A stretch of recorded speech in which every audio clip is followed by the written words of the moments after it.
Buongiorno dall'Argoveggio, convegno di giovedì 28 ottobre, prima corsa riservata ai gentleman, una condizionata corsa senza frusta, 1 Always Go, 2 Argentina Lux, 3 Anita Di Chiara, 4 Zelcolm, 5 Achillea Jet, 6 Arco dei Febi, seconda linea, 7 Alfredo Dipa, 8 Asia OP, favori per la scuderia Always Go, Arco dei Febi.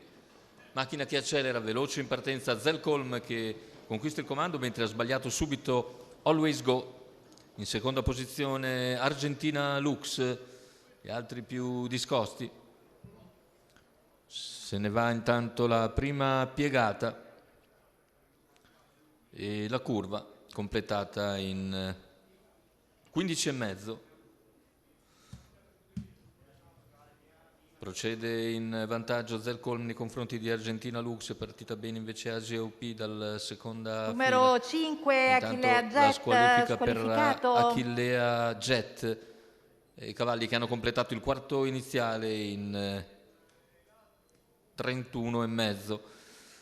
Ora all'esterno cerca di profilarsi Arco dei Febi, subisce il mezzo anticipo di Asia OP che si fa superare per prenderne la scia.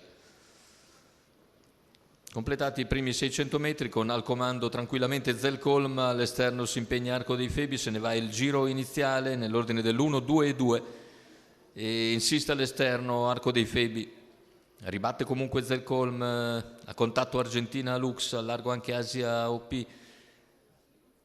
Intanto il chilometro è coperto nell'ordine dell'1, 17,8 con leader sempre Zelcolm. Arco dei Febi prova ad attaccare nuovamente sulla retta delle scuderie quando siamo a 500 dalla conclusione, appariglia completamente Zelcolm, i due alle prese al paletto dei 400 finali, tallonati sempre da Argentina Lux che rimane lì alla corda, in scia Zelcolm, metà dell'ultima curva superato con Zelcolm che cerca di mantenersi in vantaggio.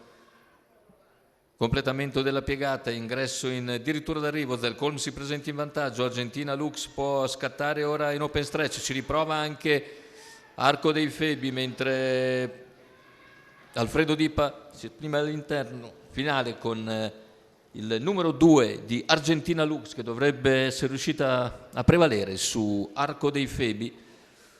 Andiamo a rivedere le fasi finali, io 2-3 sul mio cronometro. La vittoria probabile per Argentina Lux e Patrick Romano.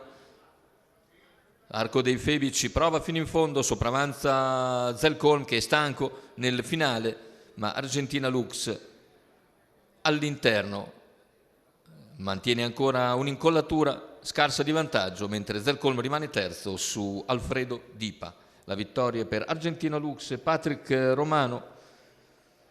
Il training di Francesco Zedda da controfavorita Argentina Lux, Patrick Romano.